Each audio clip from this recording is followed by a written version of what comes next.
Olá, meu nome é Leandro, sou professor de Ciências do Sistema Municipal de Educação de Barretos. O título da aula que eu vou apresentar é Evolução é Transformação, Teoria da Evolução Biológica. Essa aula é uma sequência da aula anterior, onde nós estudamos sobre a teoria da evolução proposta por Lamarck, estudamos sobre o criacionismo.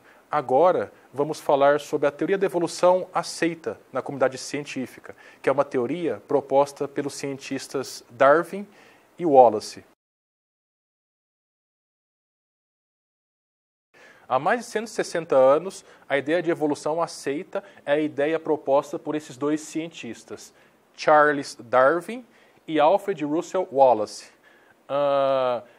Eles utilizaram várias ideias de Lamarck, refletiram sobre aquilo que Lamarck propôs, observaram os erros e propuseram uma teoria que até agora não foi derrubada, nenhum cientista conseguiu provar que há incoerências. Bom, geralmente nós ouvimos que a teoria da evolução é de Darwin, mas não, é dos dois, Darwin e Wallace.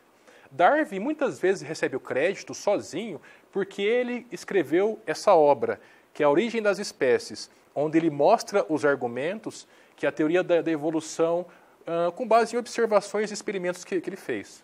Esse livro foi publicado em 1859. Repito, a teoria da evolução é dos dois, Wallace e Darwin. Bom, falar um pouco sobre Darwin. Darwin é de família rica na Inglaterra. Naquela época, a pesquisa científica, em grande parte, era feita por pessoas ricas. Ele, em contato com a família real da Inglaterra, ele recebeu a incumbência de participar de uma expedição científica, ou seja, uma expedição de navio ao redor do mundo para coletar amostras e fazer comparações, catalogar as espécies que haviam no caminho onde esse navio que ele embarcou percorreu. O navio era chamado HMS Beagle. Nessa viagem, ele demorou 5 anos. Ele saiu da Inglaterra, passou pela África, Cabo Verde, depois desceu para o Brasil, passou tanto na Bahia quanto no Rio de Janeiro. Em seguida, desceu pelo litoral da América do Sul, pelo Uruguai, pela Argentina, depois veio pelo Chile, Equador, Peru, Ilhas Galápagos, que pertence ao Equador, deu a volta pelo Tahiti, veio por aqui na Nova Zelândia, Oceania, Austrália, África novamente, Madagascar, veio para o Rio de Janeiro novamente e depois voltou para Inglaterra. Nesse percurso, levantou muitos dados, observou vários seres vivos e chegou a algumas conclusões. E essas conclusões, geralmente, ia totalmente contrária à ideia do fixismo, que as espécies são fixas. Não é assim. Ele observou no Brasil, na América, fósseis de bicho-preguiça gigante. Se as espécies são fixas, como que tem um bicho-preguiça gigante e atualmente tem um tamanho diminuto, pequeno, médio, né? Observou cascos de tatu gigante também. E os tatus atualmente são pequenos. É a mesma espécie com tamanhos diferentes. Se os seres são fixos, isso é incoerente, então. Bom, Darwin, nas Ilhas Galápagos, no Equador, ele percebeu que pássaros tentilhões da mesma espécie tinham bicos diferentes. Se é a mesma espécie, se são fixos, por que tem bicos diferentes?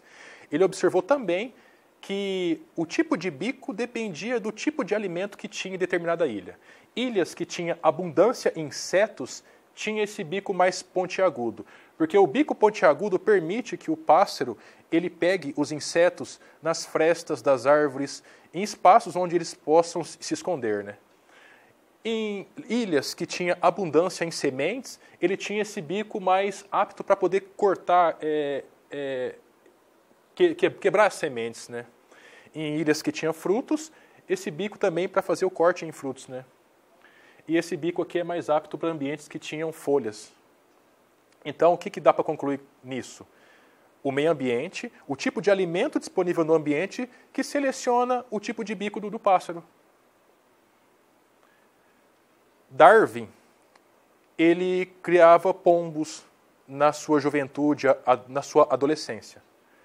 E ele percebeu que alguns pombos podem ter filhotes que sofreram mutações e nascem diferentes dos ancestrais. Exemplo, um tipo de pombo pode nascer desse pombo aqui, que ele tem a capacidade de inflar o papo. Esse outro pombo nasce com o pescoço longo. Esse outro pombo nasce com uma cauda que abre o leque. Se as espécies são fixas, como que pode nascer filhotes diferentes? Um outro exemplo, gente, o nome disso é seleção artificial. Porque se eu cruzar um pombo com um papo que infla, que estufa, com outro pombo semelhante, vai nascer um filhote assim.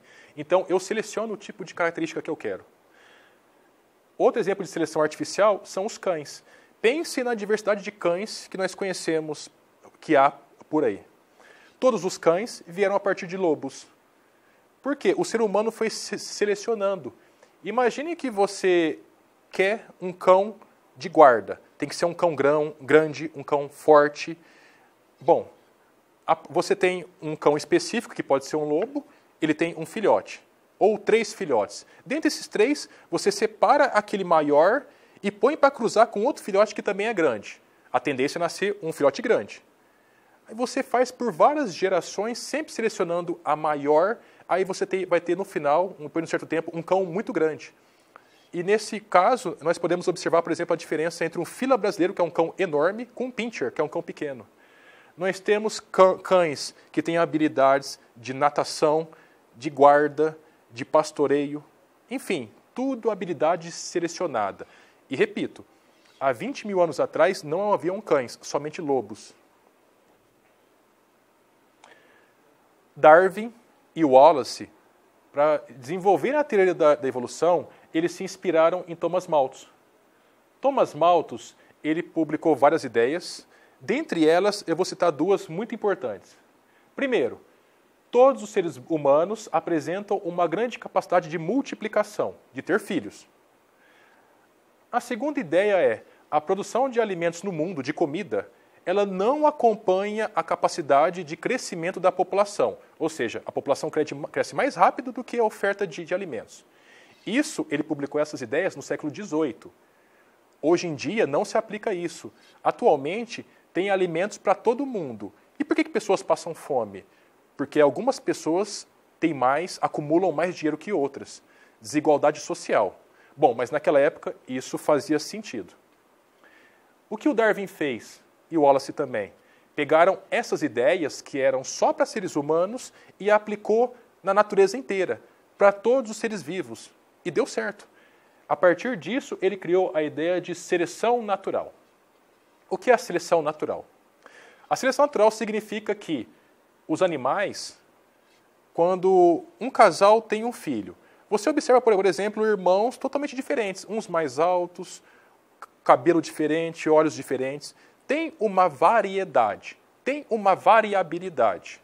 E quem que vai sobreviver na natureza? O mais apto. Um exemplo aqui. Nós temos coelhos de 2 tipos. Um que nasceu com orelha muito longa, outro com orelha curta.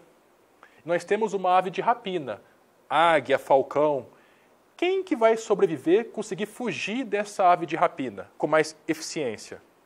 Certamente o de orelha longa, porque ele vai ouvir a aproximação da ave e vai fugir. Então, ao longo de várias gerações, a tendência é a águia pegar preferencialmente os de orelha curta e sobreviver os de orelha longa.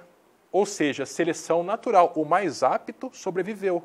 O meio ambiente selecionou aquele que é mais apto. Agora, a diferença entre as ideias de Lamarck e a teoria da evolução de Darwin e Wallace. Flamingo cor-de-rosa. Vamos começar por aqui e descendo. Inicialmente, os flamingos todos tinham perna curta, não era longa dessa forma. Segundo Lamarck, conforme o nível da água foi subindo, eles se esforçaram para fugir da água e a perna esticou.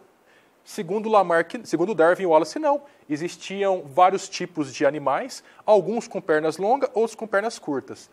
Os que tinham pernas longas morreram, pernas longas sobreviveram. Então, os mais aptos sobreviveram, e não o próprio organismo forçou para poder mudar a característica dele. Bom, gente, para encerrar, eu vou falar sobre a ideia como que são formadas novas espécies, especiação. Como que surgem espécies diferentes no mundo, para ter essa diversidade de 30 milhões, talvez, de seres vivos. Vou falar, dentre vários mecanismos, eu vou citar um. Gente, imagine uma borboleta aqui em Barretos, essa borboleta aqui. Por acaso, um grupo de borboletas é levada numa viagem para uma região muito longe daqui, para a região norte e nordeste, e é solta por lá, e elas ficam, por exemplo, uma centena de anos, algumas décadas, se reproduzindo naquele ambiente. Aqui ainda continua tendo essa borboleta. Ao longo de muito tempo, desse século, desses 100 anos, elas se reproduzindo, sofrendo mutações, ela acaba acumulando diferença genética o suficiente para o momento que ela se reencontra não conseguirem mais cruzar. Quando não tem mais o cruzamento, aí sim formou espécies diferentes. Então, nesse caso, foi um isolamento geográfico. Uma ficou lá na região norte e nordeste, outra ficou para cá.